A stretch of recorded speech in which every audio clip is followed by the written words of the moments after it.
प्रजापतिगुम् हवामहे कविम् कवीनामुपमश्रवस्तमम् ज्येष्ठराजम् ब्रह्मणाम् ब्रह्मणस्पत आनः शृण्वन्नोतिभिः सीदसादनम् श्रीमहागणाधिपतये नमः। अस्य श्रीरुद्रस्य प्रश्नस्य अघोर ऋषिः अनुष्टुप्छन्दः सङ्कर्षणमूर्तिस्वरूपो योऽसावादित्यः परमपुरुषः स एष रुद्रो देवता अग्निक्रतुजरमायामिष्टकायागुंसतरुद्रीये जपाभिषेके विनियोगः। नमः शम्भवे च अग्निहोत्रात्मने अङ्गुष्ठाभ्याम् नमः। मयो भवेद दर्शपूर्णमासात्मने तर्जनीभ्याम् नमः। नमः शङ्कराय च चातुर्मास्यात्मने मध्यमाभ्याम् नमः। मयस्कराय च निरूढपशुबन्धात्मने अनामिकाभ्याम् नमः। नमः शिवाय च ज्योतिष्ठोमात्मने कनिष्ठिकाभ्याम् नमः। शिवतराय च सर्वकृत्वात्मने करतलकरपुष्ठाभ्याम् नमः। नमः शम्भवे च अग्निहोत्रात्मने हृदयाय नमः। मयो भवे च दर्शपूर्णमासात्मने शिरसे स्वाहा। नमः शङ्कराय च चातुर्मास्यात्मने शिखायै वषट्। मयस्कराय च निरूढपशुबन्धात्मने कवचाय हुम्। नमः शिवाय च ज्योतिष्ठोमात्मने नेत्रत्रयाय भौषट्। शिवतराय च सर्वकृत्वात्मने हस्त्राय फट्। भूर्भुवस्सुवरोमिति दिग्बन्धः ध्यानम् आपाताळनभस्तरान्तभुवनब्रह्माण्डमाविस्फुरत् ज्योतिष्पाटिकलिङ्गमौलिविलसत्पूर्णेन्दुवान्दामृतैः हस्तोकाप्लुतमेकमीशमनिशम् रुद्रानुवाकान् जपन् ध्याये दीक्षितसिद्धये ध्रुवपदम् विप्रोऽभिषिञ्चेत् शिवम्। ब्रह्माण्डम् व्याप्तदेहाभसितहिमरुचा भासमाना भुजङ्गैः कण्ठे कालाः कपर्दाः कलितशशिकलाश्चण्डकोदण्डहस्ताः त्र्यक्षा रुद्राक्षमालासु ललितमुषशाम्भवामूर्तिभेदाः रुद्राः श्रीरुद्रसूक्तप्रकटितविभवानः प्रयच्छन्तु सौख्यम्। ॐ नमो भगवते रुद्राय। ॐ नमस्ते रुद्रमन्यव उतोत इषवे नमः। नमस्ते अस्तु धन्वने बाहुभ्यामुतते नमः। यात इषः शिवतमा शिवम् बभूवते धनुः। शिवा शरव्या यातभतया न रुद्रमृडया याते रुद्रशिवा धनुरघोरा पापकाशिनी त्वया नस्तनुभाषन्तमया गिरिशन्ताभिजाकसीः यामिषम् गिरिशन्तहस्ते बिभर्ष्यस्तवे शिवाङ्गिरित्वताम् कुरुमाहि पुंसीः पुरुषम् जगत्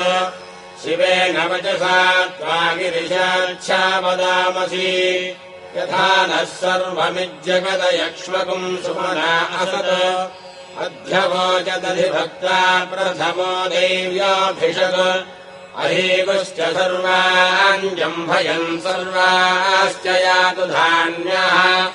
असंयस्ताम्र अरुण उत बभ्रुः सुमङ्गलः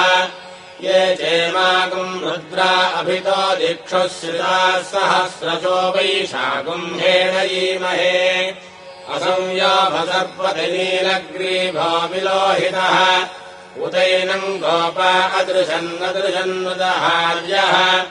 उदैनम् विश्वाभूतानि सदृष्टो मृडयादिनः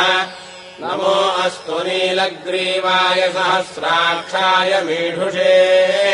अधो ये अस्य सत्त्वानो हन्तेभ्यो करम् नमः प्रमञ्चधन्वनस्त्वमभयोरात्मयोर्जाम् याश्च देहस्त इषवः पराता भगवो भवा पतत्यधनुस्वरम् सहस्राक्षसते शुधे निशील्य शय्यानाम् मुखा शिवो नः सुमना भव विद्यन्धनः कपर्दिनो विशल्यो बाणवागुम्भुता अनेशन्धस्येषव आभुरस्य निषङ्गधिः याते हेतर्मेढुष्टमहस्ते बभूव ते धनुः तयास्मानुष्यतस्त्वमयक्ष्मया परिभुजा नमस्ते अस्त्वायुधायानातताय धृष्णवे उभाभ्यामुदते नमो बाहुभ्याम् तवधन्वने परिते धन्वनो हेतिरस्मान् वृणक्तु विश्वतः अथो ययुधिस्तभारे अस्मन्निधेहितम्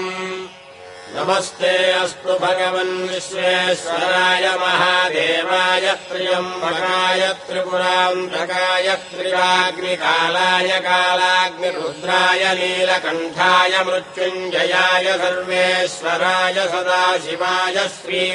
श्रीमन्महादेवाय नमः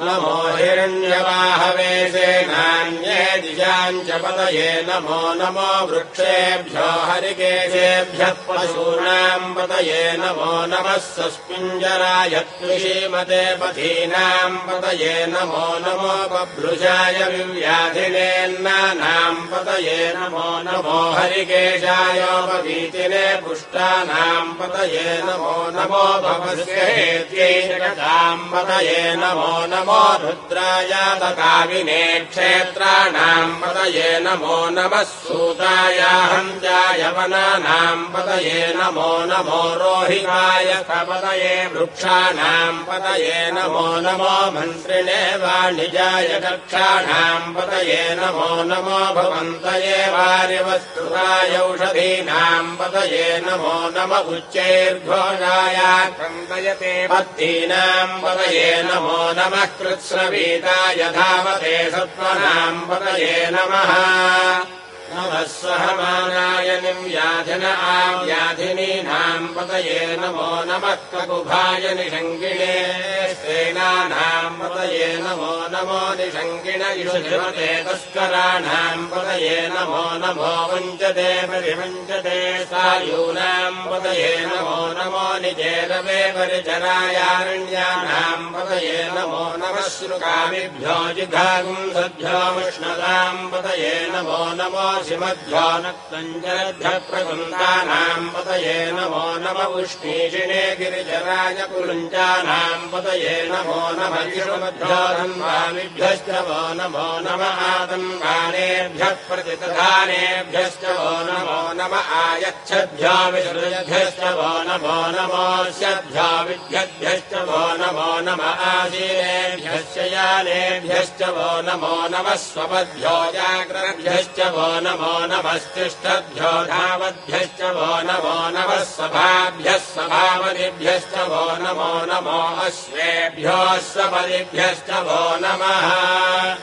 नम आव्याधिनेभ्यो विविध्यन्तेभ्यश्च वो नमो नम पुगणाभ्यस्त्रुकुम्भकेभ्यश्च वो नमो नमो वृत्सेभ्यो वृत्सपतिभ्यश्च वो नमो नमो व्रातेभ्यो व्रातपतिभ्यश्च वो नमो नमो गणेभ्यो गणपतिभ्यश्च वो नमो नमो विरूपेभ्यो विश्वरूपेभ्यश्च वो नमो नमो महद्भ्यः क्षुल्लकेभ्यश्च वो नमो नमो रथिभ्यो रथेभ्यश्च वो नमो नमो रथेभ्यो रथपतिभ्यश्च वो नमो नमः सेनाभ्यश्चेनानिभ्यश्च वो नमो नमः क्षत्रुभ्यः सङ्ग्रहेतृभ्यश्च वो नमो नमस्तक्षभ्यो रथकारेभ्यश्च वो नमो नमः कुलालेभ्यः कर्मारेभ्यश्च वो नमो नमः पुञ्जिष्ठेभ्यो निरादेभ्यश्च वो नमो नम इषकृभ्यो धन्वकृभ्यश्च वो नमो नमो मृगयुभ्यः शनिभ्यश्च वो नमो नमः स्वभ्यश्च पदिभ्यश्च वो नमः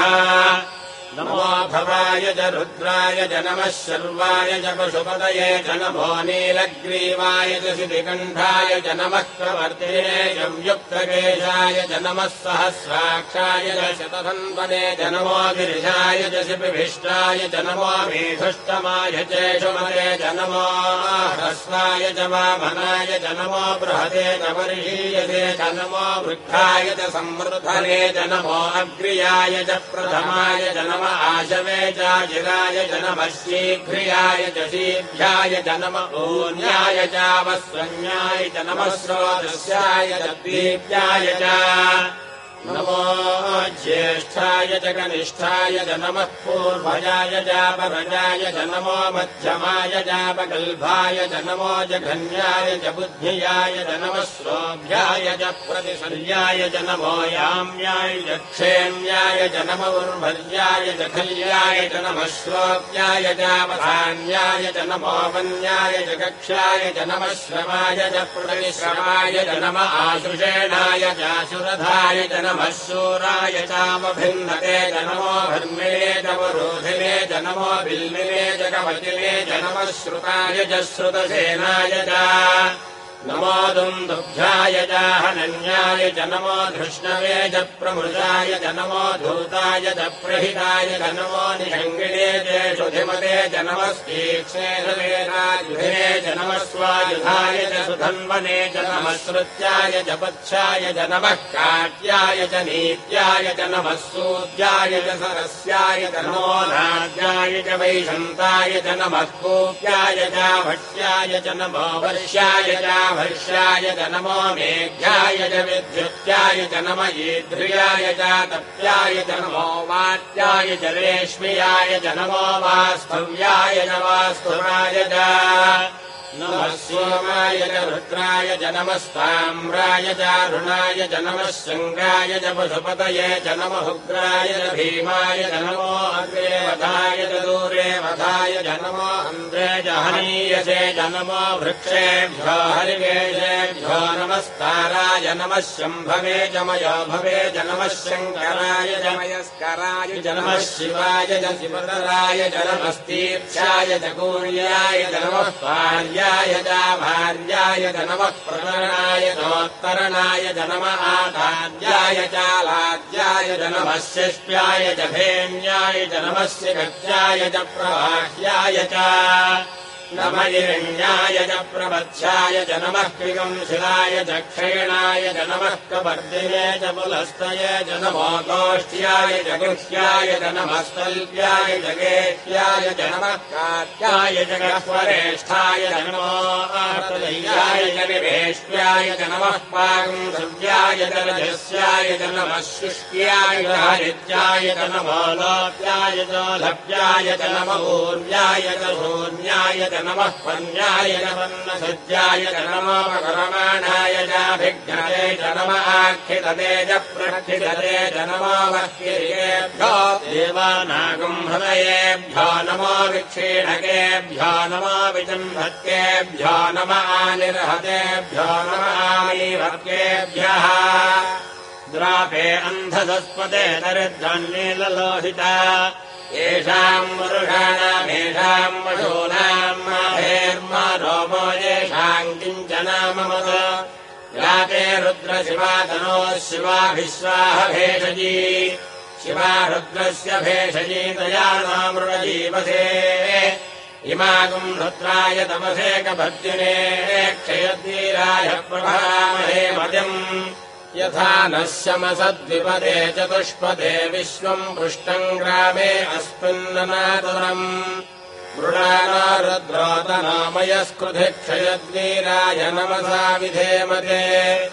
यच्छञ्जयाश्च मनुराययेऽभिता तदस्यामतव रुद्रप्रणीतौ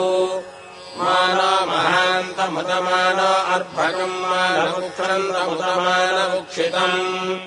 मानोदयेः पितरम् मोदमातरम् प्रियामानस्तनुवो रुद्ररीरिषः मानसोकेतनये मान आयुषिमानो गोषुमानो अस्येषुरीरिषः वीरान्मानो रुद्रभाविनोऽवधीर्हविष्मन्तो नमसा विधेमते आरात्ते गोघ्न उत पूरुषघ्ने क्षयद्वीराय सुम्नमस्मेते अस्तु रक्षा च अधिजदेव ब्रूह्यथा च नः सन्मयच्छद्विवर्हाः स्तुहि श्रुतङ्गर्तसदम् युवानम् मृगन्न भीममुपहर्तृमुग्रम् पुरुडाय हृत्रे रुद्रस्तवानो अन्यन्ते अस्मन्निवपन्तु देनाः परिणो रुद्रस्य हेतुर्वृणक्त्वपरिद्वेषस्य दुर्मतिरघायोः अवस्थिरामघवध्यस्तनुष्वमेध्वस्तोकायतनयाय मृडय मीढुष्टमशिवतमशिवो नः सुमना भव परमे वृक्ष आयुधम् निधाय कृत्यम् वसान आजरपिनाकम् बिभ्रतागहि विकिरितविलोहित नमस्ते अस्तु भगवः यास्ते सहस्रगुम् हेतयोऽन्यमस्मन्निवपन्तु ताः सहस्राणि सहस्रधा बाहुवोस्तव हेतयः तासामीशानो भगवः पराचीनामुखाकृधि सहस्राणि सहस्रशो ये रुद्रा अधिभूम्याम् येषागम् सहस्रयो जने मधन्वानि तन्मसि अस्मिन्महत्यह्नवेऽन्तरिक्षे भवा अधि नीलग्रीवास्य दिगण्ठाः सर्वा अधः क्षमाचलाः नीलग्रीवास्य दिगण्ठादिवगुम् रुद्रापुपश्रिताः ये वृक्षेषु सस्मिञ्जरा नीलग्रीवा विलोहिताः ये भूतानामधिपतयो विशिखासः कभर्दिनः ये अन्येषु विविध्यन्ति पात्रेषु पिबतो जनान् ये पथाम् अधिरक्षय ऐलमृगायव्युधः ये तीर्थानि प्रचरन्ति श्रावन्तो निषङ्गिणः य एतावन्तश्च भूयागुंसस्तदिशो रुद्राविदस्थिरे तेषागुंसहस्रयो ये मधन्वानि तन्मसि नमो रुद्रेभ्यो ये पृथिव्याम् येऽन्तरिक्षे ये दिवि येषामह्नम् वातो वर्षमिषभस्केभ्यो दश प्राचेर्दश दक्षिणा दश प्रदेचेर्दशोदीचेर्दशोर्ध्वास्तेभ्यो नभस्केनो मृडयम् ददेयम् धिष्मायश्च नोद्वेषितम् भोजम् भेदधामि त्र्यम्बकम् यजामहे सुगन्धिम् पुष्टिवर्धनम् उर्वारुकमिव बन्धनान् मृत्योर्मुक्षीयमामृतात् यो रुद्रो अग्नौ यो अप्सु य ओषधीषु यो रुद्रो विश्वा भुवना विवेश तस्मै रुद्राय नमो अस्तु ये ते सहस्रमयुतम् पाशामृत्योमर्त्याय हन्तवे तान् यज्ञस्य मायया सर्वानवयजामहे मृत्यभे स्वाहा मृत्यभे स्वाहा प्राणानाम् ग्रन्थिरसि रुद्रो मा विशान्तकः तेनान्नेनाप्यायस्व नमो रुद्राय विष्णवे मृत्युर्मे पाहि ॐ शान्तिः शान्तिः शान्तिः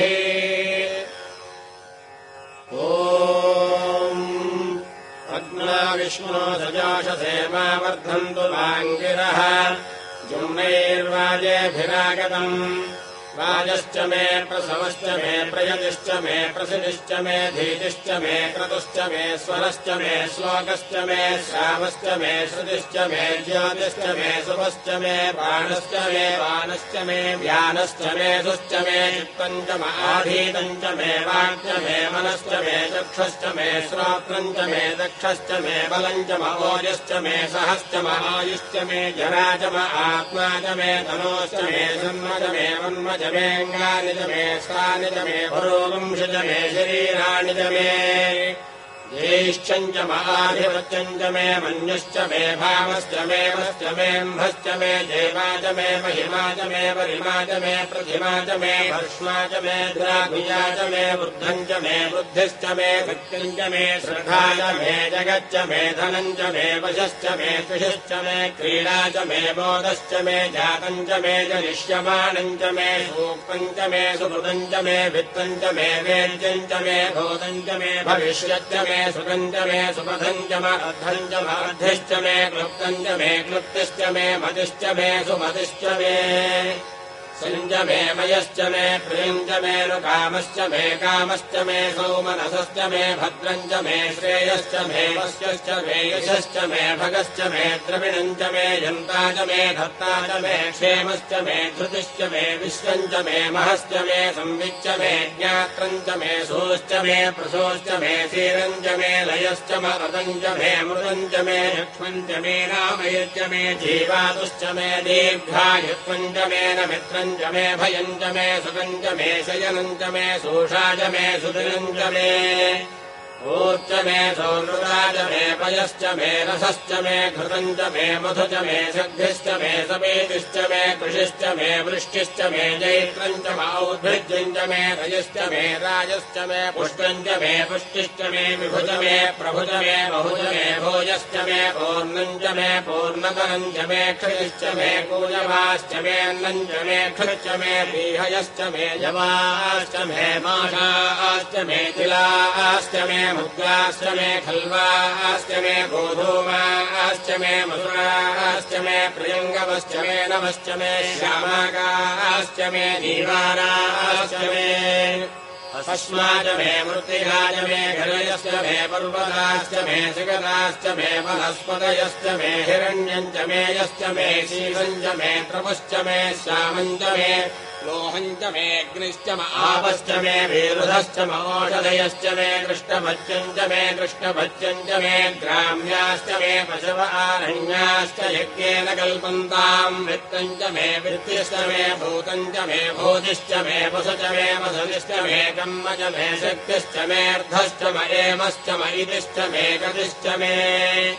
अग्निश्च म इन्द्रश्च मे सोमश्च म इन्द्रश्च मे सविता च म इन्द्रश्च मे सरस्वती च म इन्द्रश्च मे उषा च म इन्द्रश्च मे बृहस्पतिश्च म इन्द्रश्च मे मित्रश्च म इन्द्रश्च मे वरुणश्च म इन्द्रश्च मे त्वष्टा च म इन्द्रश्च मे धाता च म इन्द्रश्च मे विष्णुश्च म इन्द्रश्च मे श्वलो च म इन्द्रश्च मे मरुतश्च म इन्द्रश्च मे विश्वे च मे देवा इन्द्रश्च मे पृथिवी च म इन्द्रश्च मेऽन्तरिक्षम् च म इन्द्रश्च मे ज्योश्च म इन्द्रश्च मे दिशश्च म इन्द्रश्च मे मूर्धा च म इन्द्रश्च मे प्रजापतिश्च म इन्द्रश्च मे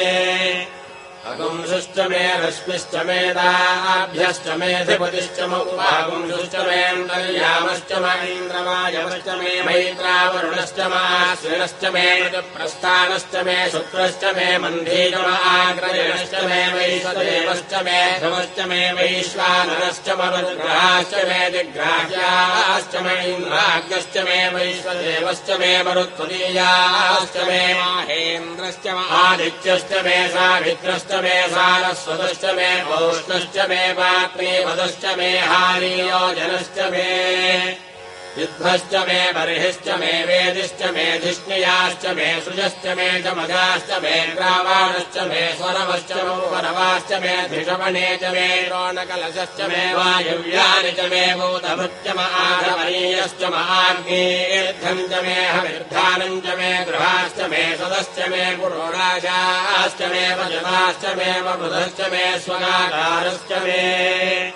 अग्निश्च मे घर्मश्च मेऽर्कश्च मे सूर्यश्च मे प्राणश्च मे स्वमेधश्च मे पृथिवी च मे दिदिश्च मे दिदिश्च मे ज्योश्च मे शक्वरीरङ्गुलयोगिषश्च मे यज्ञेन कल्पन्तामृक्च मे साम च मे स्तोमश्च मे यजुश्च मे दीक्षा च मे तपश्च मरुतश्च मे व्रतम् च मे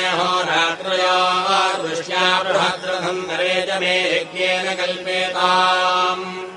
गर्भाश्च मे वत्साश्च मे त्रियविश्च मे त्रियवी च मे दिच्चवाच्च मे दिच्चौही च मे पञ्चाविश्च मे पञ्चावी च मे त्रिवत्सश्च मे त्रिवत्सा च मे तुर्यवाच्च मे तुर्यौही च मे पष्ठवाच्च मे पष्टौही च ममुक्षा च मे वशा च मर्षभश्च मे वेहश्च मे लड्वान् च मे धेनुश्च म आयुर्यज्ञेन कल्पताम् प्राणो यज्ञेन कल्पताम् अपानो यज्ञेन कल्पताम् ज्ञानो यज्ञेन कल्पताम् चक्षुर्यज्ञेन कल्पताम् श्रोत्रम् यज्ञेन कल्पताम् मनो यज्ञेन कल्पताम् वाग्यज्ञेन कल्पताम् आत्मा यज्ञेन कल्पताम् यज्ञो यज्ञेन कल्पताम्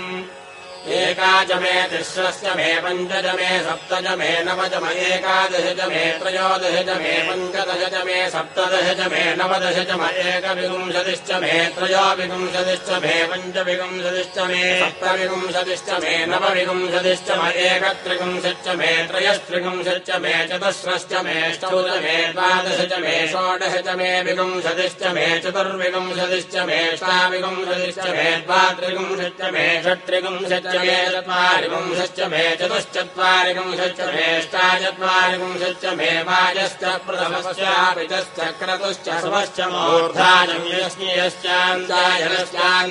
भौवनश्च भुवनश्चाधिपतिश्च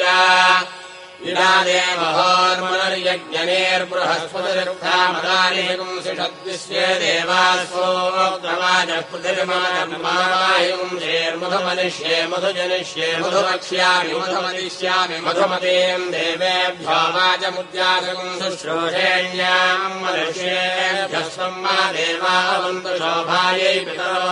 नमो ॐ शान्तिः शान्तिः शान्तिः ॐ तच्छञ्जोरावृणीमहे गातुम् यज्ञाय गातुम् यज्ञपतये दैवी स्वस्तिरस्तुनः स्वस्तिर्मानुषेभ्यः ऊर्ध्वम् जिगातु भेषजम्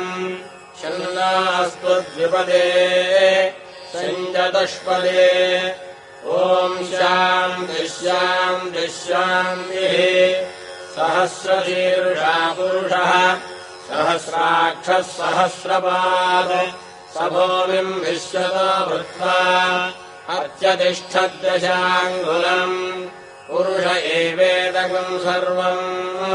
यद्भूतम् यच्च भव्यम् उतामृतत्वस्येशानः यदम् वेदातिरोहति एतावानस्य महिमा अतो ज्यायागुश्च पूरुषः पादोऽस्य विश्वभूतानि त्रिपादस्यामृतम् दिवि त्रिपादोर्ध्वबुधैः पुरुषः पादोऽस्येह भवात् पुनः ततो विश्वम् व्यक्रामत् शासनानशने अभि तस्माद्विराडजायत विराजो अधिपूरुषः स जातोऽत्यरिच्यत पश्चाद्भूमिमधो पुरः यत्पुरुषेण हविषा देवा यज्ञमतन्वत वसन्तो अस्यासीदाज्यम् ग्रीष्मयुद्धः शरद्धविः सप्तास्यासन् परिधयः त्रिसप्तसमिधः कृताः देवा यज्ञम् तन्वानाः अबध्नम् पुरुषम् पशुम् तम् यज्ञम् बर्हिषि प्रोक्षन् पुरुषम् जातमग्रतः तेन देवा अयजन्त साध्यार्षयश्च ये तस्माद्यज्ञात् सर्वहुतः सम्भृतम् वृषराज्यम् पशोगुस्तागुश्चक्रे वायव्याम् आरण्यान् ग्राम्याश्च ये तस्माद्यज्ञात् सर्वहुतः अजस्वामानि जज्ञिरे छन्दागुंसि जज्ञिरे तस्मात् यस्तस्मादजायत तस्मादश्वा अजायन्त ये देशो भयाततः गावो हजज्ञिरे तस्माज्जाता अजावयः यत्पुरुषम् यदधुः व्यकल्पयन् मुखम् किमस्य कौ बाहो कामोरोपादा उच्यते ब्राह्मणस्य मुखमासीत् बाहुराजन्यः कृतः ऊरो तदस्य यद्वैश्यः पद्भ्यागुम् शूद्रो अजायत चन्द्रमा मनसो जातः चक्षोः सूर्यो अजायत मुखादिन्द्रश्चाग्निश्च प्राणाद्वायुरजायत नाभ्या आसीदन्तरिक्षम् शीर्ष्णोर्जौः समवर्तत पद्भ्याम् भूमिर्दिशः श्रोत्रात् तथा लोकागम् अकल्पयन् वेदाहमेतम् पुरुषम् महान्तम् आदित्यवर्णम् तमसस्तु पारे सर्वाणि रूपाणि विचित्य धीरः नामानि कृत्वाभिवदनुदासे धाता पुरस्ताद्यमुदा जहार शक्रः प्रविद्वान् प्रतिशस्यतस्रः तमेवम् विद्वानमृत इह भवति नान्यः पन्था अयनाय विद्यते यज्ञेन यज्ञमयजन्त देवाः तानि धर्माणि प्रथमान्यासन् ते हनाकम् महिमानः सजन्ते यत्र पूर्वे साध्याः सन्ति देवाः अभ्यः सम्भूतः पृथिव्यैरसाच्या विश्वकर्मणः समवर्तताधि तस्य त्वष्टा विदधद्रूपमेति तत्पुरुषस्य विश्वमाजानमग्रे वेदाहमेतम् पुरुषम् महान्तम् आदित्यवर्णम् तमसः परस्तात् तमेवम् विद्वानमृत इह भवति नान्यः पन्था विद्यते जनाय प्रजापतिश्चरति गर्भे अन्तः अजायमानो बहुधा विजायते तस्य धीराः परिजानन्ति योनिम् मरीचीनाम् पदमिच्छन्ति मेधसः यो देवेभ्य आगपति यो देवानाम् पुरोहितः पूर्वो यो देवेभ्यो जातः नमो ऋजाय ब्राह्मये ऋजम् ब्राह्मम् जनयन्तः देवा अग्रे तदब्रुवन् यस्त्वैवम् ब्राह्मणो विद्यात् तस्य देवा असंवसे श्रीश्चरे लक्ष्मीश्च पत्न्यौ अहोरात्रे पार्श्वे नक्षत्राणि रूपम् अस्विनौ यात्तम् इष्टम् मनिषाण अमुम् मनिषाण सर्वम् मनिषाण तच्छञ्जोरावृणीमहे गातुम् यज्ञाय गातुम् यज्ञपतये दैवी स्वस्तिरस्तु नः स्वस्तिर्मानुषेभ्यः ऊर्ध्वम् जिगातु भेषजम् शन्नो अस्तु द्विपदे शञ्चतुष्पदे ॐ शान्तिः शान्तिः शान्तिः ॐ हिरण्यवर्णाम् हरिणीम् सुवर्णरजतस्रजाम् चन्द्राम् हिरण्मयीम् लक्ष्मीम् जातवेदो ममावह ताम् महावह जातवेदो लक्ष्मीमनपगामिनीम् यस्याम् हिरण्यम् विन्देयम् गामश्वम् पुरुषानहम् अश्वपूर्वाम् रथमध्याम् हस्तिनादप्रबोधिनीम् श्रियम् देवीमुपह्वये श्रीर्मा देवीर्जुषताम् कांसोऽस्मिताम् हिरण्यप्राकारामार्द्राञ्ज्वलन्तीम् वृत्ताम् तर्पयन्तीम् पद्मे स्थिताम् पद्मवर्णाम् तामिहोपह्वये श्रियम् चन्द्राम् प्रभासाम् यशसाज्ज्वलन्तीम् श्रियम् लोके देवजुष्टामुदाराम् ताम् पद्मिनीमीम् शरणमहम् प्रपद्ये लक्ष्मीर्मे नश्यताम् त्वाम् वृणे आदित्यवर्णे तपसोऽधिजातो वनस्पतिस्तव वृक्षोऽधबिल्वः तस्य फलानि तपसानुदन्तु मायान्तरायाश्च बाह्या अलक्ष्मीः उपैतुमाम् देवसखः कीर्तिश्च मणिना सह प्रादुर्भूतोऽस्मि राष्ट्रेऽस्मिन् कीर्तिमुद्धिम् ददातु मे श्रुतिपादामलाम् ज्येष्ठामलक्ष्मीर्नाशयाम्यहम् अभूतिमसमृद्धिम् च सर्वाणि निर्नदमे गृहात्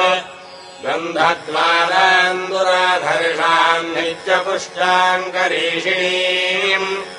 ईश्वरीकुम् सर्वभूतानाम् तामिहोपह्वये श्रियम् मनसः काममाकोजम् वाचः सत्यमधीमहे पशूनागुम् रूपमन्नस्य मयि श्रीश्रयताम् यशः कर्दमेन प्रजा भूता मयि सम्भव कर्दमा श्रियम् आशय मे कुले मातरम् पद्ममालिनीम् आपःसृजन्त स्निग्धानि चिक्लीतवस मे गृहे निजदेवीम् मातरम् दुर्यम् वासय मे कुले आर्द्राम् पुष्करिणीम् पुष्टिम् सुवर्णाम् हेममालिनीम् सूर्याम् हिरण्मयीम् लक्ष्मीम् जातवेदो ममावह आर्द्राम् यः करिणीम् यष्टिम् पिङ्गळाम् पद्ममालिनीम् चन्द्राम् हिरण्मयीम् लक्ष्मीम् जातवेदो ममावह ताम् महावह जातवेदो लक्ष्मीमनपगामिनीम्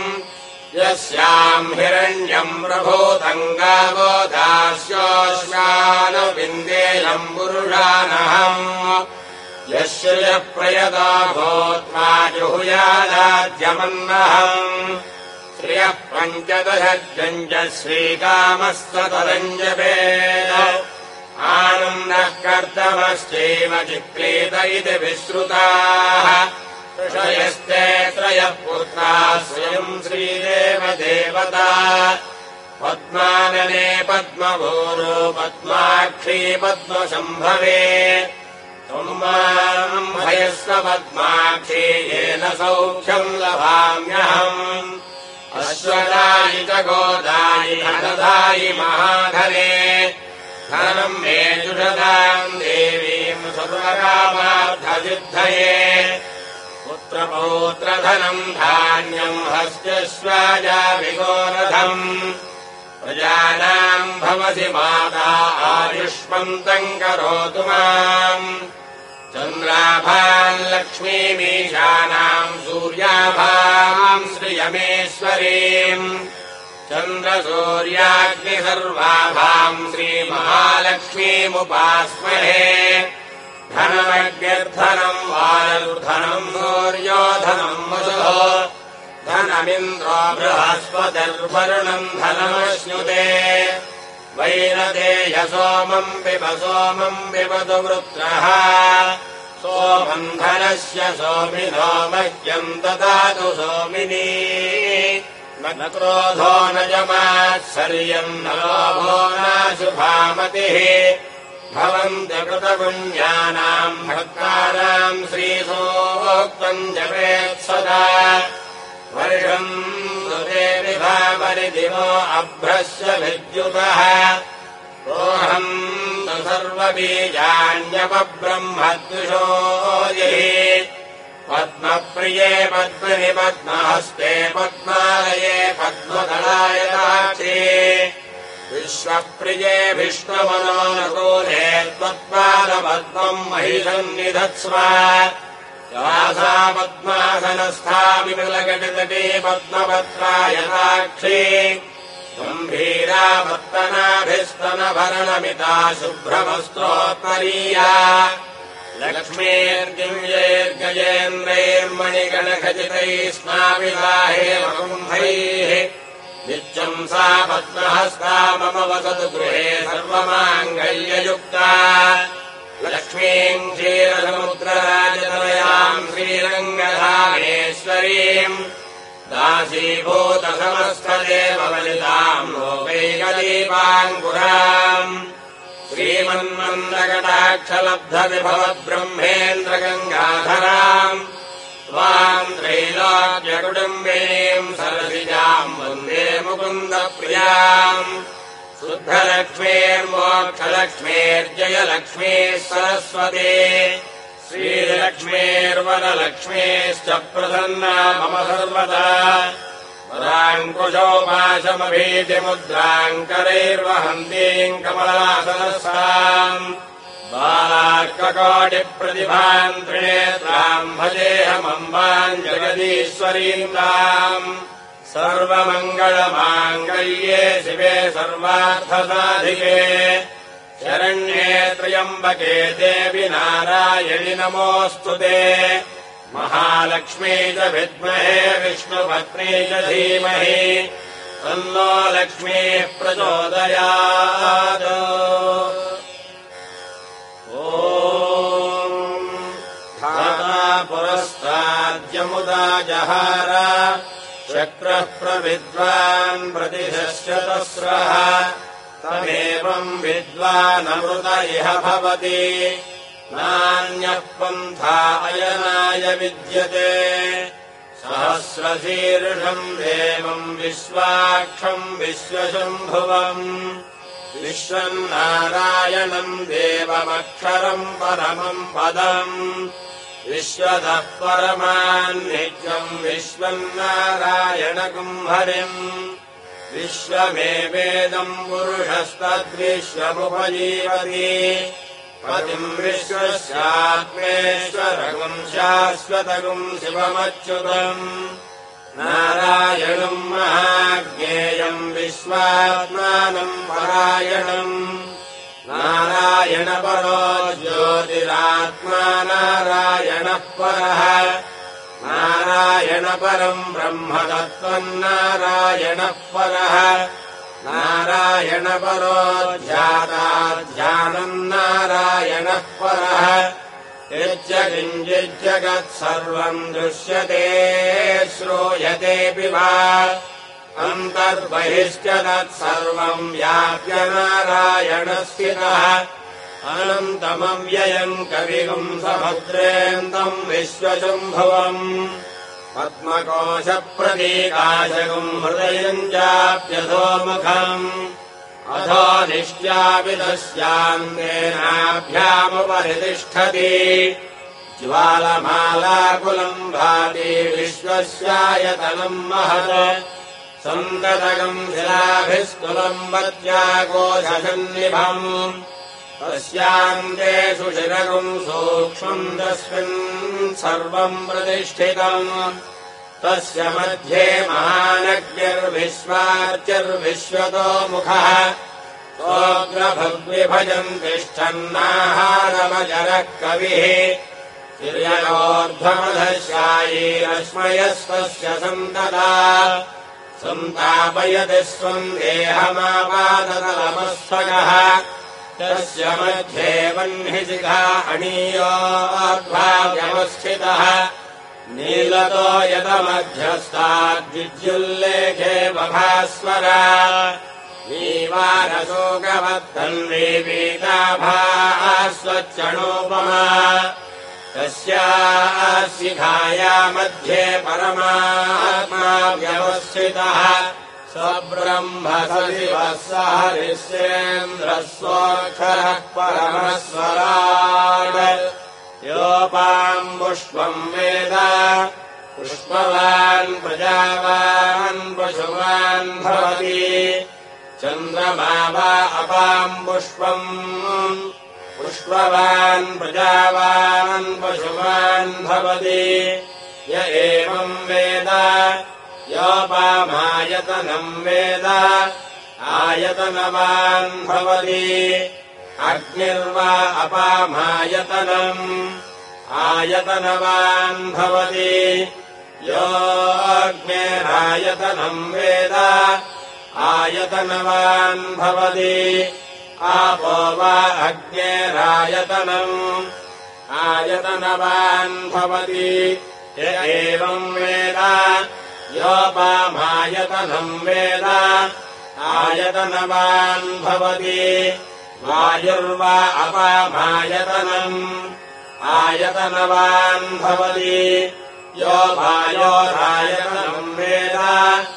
आयतनवान् भवति आपो वै वायोरायतनम् आयतनवान् भवति य एवम् वेद योपामायतनम् वेद आयतनवान् भवति असौ वै तपन्नपामायतनम् आयतनवान् भवति यो मश्यतपथ आयतनम् वेद आयतनवान् भवति आपो वा अमश्यतपथ आयतनम्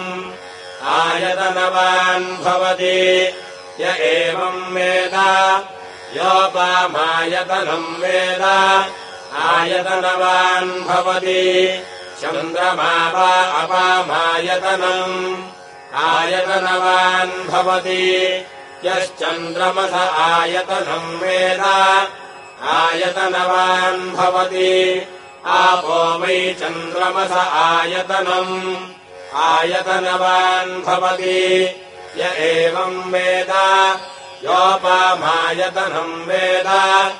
आयतनवान् भवति नक्षत्राणि वा अपामायतनम् आयतनवान् भवति यो नक्षत्राणामायतनम् वेद आयतनवान् भवति आपो वै नक्षत्राणामायतनम् आयतनवान् भवति य एवम् वेद योपामायतनम् वेद आयतनवान् भवति पर्जन्यो वा अपामायतनम् आयतनवान् भवति यः पर्जन्यस्यायतनम् वेद आयतनवान् भवति आपो वै पर्जन्यस्यायतनम् आयतनवान् भवति य एवम् वेद योपामायतनम् वेद आयतनवान् भवति संवत्सरो वा अपामायतनम् आयतनवान् भवति यः संवत्सरस्यायतनम् वेद आयतनवान् भवति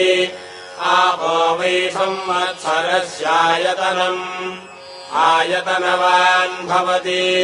य एवम् वेद योऽप्सुनाभम् प्रतिष्ठिताम् वेद प्रत्येव तिष्ठति किम् तद्विष्णोर्बलमाहुः का दीप्तिः किम् परायणम् एको यद्धारयद्देवः वेदति रोदसी उभे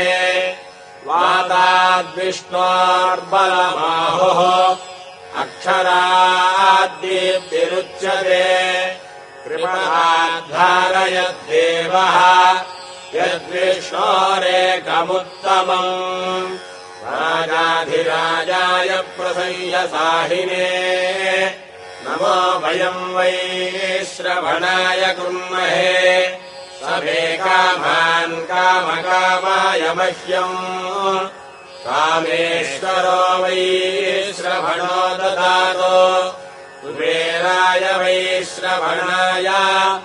महाराजाय नमः ॐ तद्ब्रह्मा ॐ तद्वायुः ॐ तदात्मा ॐ तत्सत्यम् ॐ तत्सर्वम् ॐ तत्पुरोर्नमः अन्नस्य रतिभूतेषु गुहायाम् विश्वमूर्तिषु त्वम् यज्ञस्त्वम् वषट्कारस्त्वमिन्द्रस्त्वगम् रुद्रस्त्वम् विष्णुस्त्वम् ब्रह्म त्वम् प्रजापतिः त्वम् तदाप आपो ज्योतिरसो मृगम् ब्रह्म भूर्भुवः सुभरोम् अथैदम् विष्णवे चरम् निर्वपति यज्ञो वै विष्णुः यज्ञ एवान्ततः प्रतितिष्ठति होत्रजोहि विष्णवे स्वाहा यज्ञाय स्वाहा प्रतिष्ठायै स्वाहेति नारायणाय विद्महे वासुदेवाय धीमहि तन्नो विष्णुः प्रचोदयात् तत्पुरुषाय विद्महे महादेवाय धीमहि तन्नो रुद्रः प्रचोदयात् ईशानः सर्वविद्यानामीश्वरः सर्वभूतानाम् ब्रह्माधिपतिर्ब्रह्मणोऽधिपतिर्ब्रह्मा शिवो मे अस्तु सदा शिवो लक्ष्मीम् क्षीरसमुद्रराजतनयाम् श्रीरङ्गधामेश्वरीम् दासीभूतसमस्तदेव वनिताम् लोकैकदीपाङ्कुराम् श्रीमन्मन्दकटाक्षलब्धविभवद्ब्रह्मेन्द्रगङ्गाधराम् त्वाम् त्रैलोक्यकुटुम्बिनीम् सरसिजाम् वन्दे मुकुन्दप्रियाम् शुद्धलक्ष्मीर्मोक्षलक्ष्मीर्जयलक्ष्मीः सरस्वती श्रीलक्ष्मीर्वरलक्ष्मीश्च प्रसन्ना मम सर्वदा वराङ्कुशोपाशमभीतिमुद्राङ्करैर्वहन्तीम् कमलासनस्थाम् बालार्ककोटिप्रतिभाम् त्रिनेत्राम् भजेऽहमम्बाम् जगदीश्वरीम् सर्वमङ्गलमाङ्गल्ये शिवे सर्वार्थसाधिके शरण्ये त्र्यम्बके देवि नारायणि नमोऽस्तु ते महालक्ष्मी च विद्महे विष्णुपत्नी च धीमहि तन्नो लक्ष्मीः प्रचोदयात् ॐ निधनपतये नमः निधनपदान्तिकाय नमः ऊर्ध्वाय नमः ऊर्ध्वलिङ्गाय नमः हिरण्याय नमः हिरण्यलिङ्गाय नमः सुवर्णाय नमः सुवर्णलिङ्गाय नमः दिव्याय नमः दिव्यलिङ्गाय नमः भवाय नमः भवलिङ्गाय नमः शर्वाय नमः शर्वलिङ्गाय नमः शिवाय नमः शिवलिङ्गाय नमः ज्वलाय नमः ज्वललिङ्गाय नमः आत्माय नमः आत्मलिङ्गाय नमः परमाय नमः परमलिङ्गाय नमः एतत्सोमस्य सूर्यस्य सर्वलिङ्गगो स्थापयति पाणिमन्त्रम् पवित्रम् सद्यो जातम् प्रपद्यामि सद्यो जाताय वै नमो नमः भवे भवेनादिभवे भवः स्वमाम् भवोद्भवाय नमः वामदेवाय नमो ज्येष्ठाय नमः श्रेष्ठाय नमो रुद्राय नमः कालाय नमः कलविकरणाय नमो बलविकरणाय नमो बलाय नमो बलप्रमथनाय नमः सर्वभूतदमनाय नमो मनोन्मनाय नमः अघोरेभ्यो घोरेभ्यो घोरघोरतरेभ्यः सर्वेभ्यः सर्वशिर्वेभ्यो नमस्ते अस्तु रुद्ररूपेभ्यः तत्पुरुषाय विद्महे महादेवाय धीमहि तन्नो रुद्रः प्रचोदयात् ईशानः सर्वविद्यानामीश्वरः सर्वभूतानाम् ब्रह्माधिपतिर्ब्रह्मणोऽधिपतिर्ब्रह्मा शिवो मे अस्तु सदा शिवो पुरुषस्य विद्मसहस्राक्षस्य महादेवस्य धीमहि तन्नो रुद्रः प्रचोदयात् तत्पुरुषाय विद्महे महादेवाय धीमहि तन्नो रुद्रः प्रचोदयात् तत्पुरुषाय विद्महे वक्रतुण्डाय धीमहि तन्नो दन्तिः प्रचोदयात् तत्पुरुषाय विद्महे चक्रतुण्डाय धीमहि तन्नो नन्दिः प्रचोदयात् तत्पुरुषाय विद्महे महासेनाय धीमहि तन्नः षण्मुखः प्रचोदयात् तत्पुरुषाय विद्महे सुवर्णपक्षाय धीमहि तन्नो गरुडः प्रचोदयात् वेदात्मनाय विद्महे हिरण्यगर्भाय धीमहि तन्नो ब्रह्म प्रचोदयात् नारायणाय नारायणाय विद्महे वासुदेवाय धीमहि तन्नो विष्णुः प्रचोदयात् वज्रनखाय विद्महे तीक्ष्णखड्गुष्ट्राय धीमहि तन्नो नारसिंहः प्रचोदयात् भास्कराय विद्महे महज्योतिकराय धीमहि तन्नो आदित्यः प्रचोदयात् वैश्वानराय विद्महे लालीलाय धीमहि तन्नो अग्निः प्रचोदयात् कात्यायनाय विद्महे कन्याकुमारि धीमहि तन्नो दुर्गः प्रचोदयात् ॐ स्वस्ति प्रजाभ्यः परिपालयन्ताम् न्यायेन मार्गेण महीं महिषाः गोब्राह्मणेभ्यः शुभमस्तु नित्यम् लोकाः समस्ताः सुखिनो भवन्तु काले वर्षतु पर्जन्यः पृथिवी सस्यशालिनी देशोऽयम् क्षोभरहितः ब्राह्मणाः सन्तु निर्भयाः अपुत्राः पुत्रिणः सन्तु पुत्रिणः सन्तु पौत्रिणः अधनाः सधनाः सन्तु जीवन्तु शरदाम् शतम् ॐ शान्तिः शान्तिः शान्तिः सर्वे जनाः सुखिनो भवन्तु हरिः ॐ